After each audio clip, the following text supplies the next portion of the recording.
Hello guys, അങ്ങനെ മുഹറമൊക്കെ ആയില്ലേ. അപ്പോൾ ഇന്ന് എനിക്ക് നോമ്പുണ്ടായിരുന്നു കേട്ടോ. അങ്ങനെ ഇപ്പോൾ ബാങ്ക് ഇടിഞ്ഞപ്പോൾ നോമ്പ് മുറിച്ചതേ ഉള്ളൂ കേട്ടോ. ചോറും മീൻകറിയും ആണ് കഴിക്കാൻ. അതിനുശേഷം ഞാൻ പള്ളിയിലോട്ട് പോവാണ് കേട്ടോ ഗൈസ്. ഇറങ്ങുമ്പോഴത്തേക്കും നല്ല ലേറ്റായി. അതുകൊണ്ട് ഞാൻ പെട്ടെന്ന് ചെരുപ്പിട്ട് പള്ളിയിൽ പോയിട്ടോ. പള്ളിയിലെ വീടൊന്നും പിടിക്കാൻ പറ്റില്ല. ഞാൻ ഇപ്പോൾ വീട്ടിൽ എത്തി കേട്ടോ. അതിനുശേഷം എനിക്കൊന്ന് ഉറക്കം ഞാൻ കിടന്ന് ഉറങ്ങാൻ പോവാണ് ഗൈസ്. ഇങ്ങനെ ഉറക്കമൊക്കെ കഴിഞ്ഞ് കഴിച്ച് ഒന്ന് ഞാൻ വെള്ളം കുടിക്കാൻ വേണ്ടിയിട്ട് അടുക്കളയിൽ പോയിട്ടോ. എന്തിനാണെന്ന് വെച്ച് കഴിഞ്ഞാൽ പച്ചവെള്ളത്തിൽ ഞാൻ കുറച്ച് ഉപ്പ് കലക്കി കുടിക്കാൻ വിചാരിച്ചു. അതിനെന്ന് വെച്ചാൽ വർക്കൗട്ട് ചെയ്യും മുമ്പ് നമുക്ക് നല്ല ഇത് കിട്ടാം, പമ്പ് കിട്ടാൻ വേണ്ടിയിട്ടാണ് കേട്ടോ ഗേസ്. അങ്ങനെ അതിന് കുറച്ച് വെള്ളം കുറച്ച് ഉപ്പെടുത്തിങ്ങനെ കലക്കാൻ പോവാണ് ഗേസ്. ഞാൻ ഫസ്റ്റ് ടൈമാണ് ഇത് ട്രൈ ചെയ്യണം. എങ്ങനെയുണ്ടെന്ന് എനിക്ക് അറിഞ്ഞുകൂടാ ഗേസ്. ശേഷം ഞാൻ ഇത് കുടിച്ചു വെക്കാൻ വേണ്ടിയിട്ട് പോവാണ് കേട്ടോ.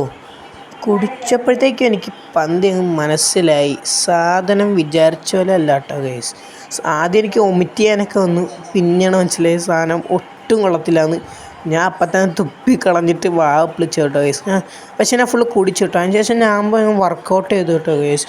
കുഴപ്പമില്ലായിരുന്നു. അതിന് ശേഷം ഞാൻ കുളിക്കാൻ പോയി ഗൈസ്. കുളിയും കണ്ടിട്ട് ഞാൻ നേരെ കിടന്ന് ഉറങ്ങി. അപ്പോൾ ഇന്നത്തെ ഇവിടെ ഇത്രേ ഉള്ളൂ. ബൈ.